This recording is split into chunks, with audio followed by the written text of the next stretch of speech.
So when I say one, One, I go hold, hold. 2, 3. Yeah. Okay.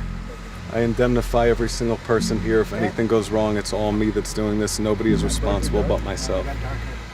I did the bullet catch 3 times so far in my life. In 2009, I had my best friend, who's a magician, Bill Kalouche, come with me to Florida to shoot the bullet into the little cup in my mouth. I was excited, but it was Carl Skeen's original concept. The idea that I came up with to make it different than every other bullet catch, and also to take the responsibility away from the person firing the gun. I took a string and attached it to the trigger on a pulley so I would shoot the gun at myself. Then the only part that I had to figure out was when pulling the string, I just needed to be perfectly still and obviously very relaxed. To prepare for that, I had a friend shoot the gun at me, 38s and all different caliber handguns. Miguel Caballero flew in from Colombia.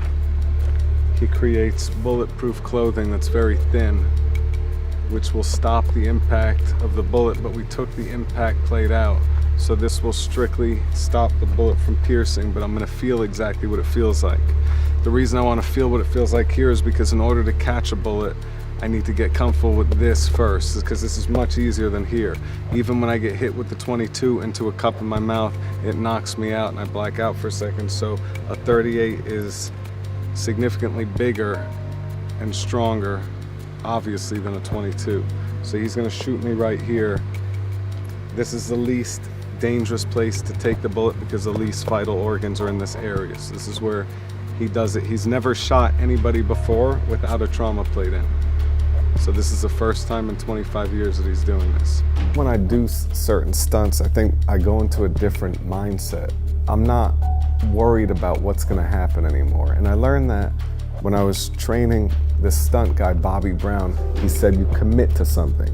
As soon as you say that you're gonna go, you have to go on that mark. That changes your mindset. When I get out there and when I'm ready to go, I'm gonna pull and there's no second guessing. 1, 2, 3. It's almost like a very mechanical approach to something. And it relates to card magic, because when you're learning certain things, it's like a mechanical approach.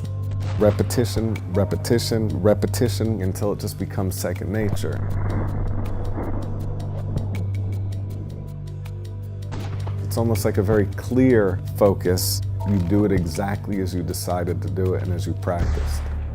The reason I was curious about all this is because I wanted to do a trick. So in order to figure out if I have the confidence to do it, I needed to get shot here a bunch of times so I understand, oh, it's possible. I committed to doing it live at the MGM Grand Garden Arena in Las Vegas for 20,000 people. The part that I didn't really spend enough attention on was building a better mouth guard. This is a cup that I built, the steel cup, which has a little tape on it because I put a bullseye in the front of it when I catch the bullet. This was the guard that I used in the rehearsal, which broke. So this is supposed to sit here, and this goes in your mouth, and then this should stop it. But the impact when it shot back broke this part that was connected together. And the cup, luckily, didn't go into my throat the first time. When it broke, the cup bounced out onto the floor with the bullet fragments in it. So now I had no cup and I was committed to doing it. The next night, I had a dentist fly in that's also a bit of a magician, and he tried to basically epoxy the back of another mouth guard together that would stop the force of the bullet when it hit the cup, and that completely went wrong.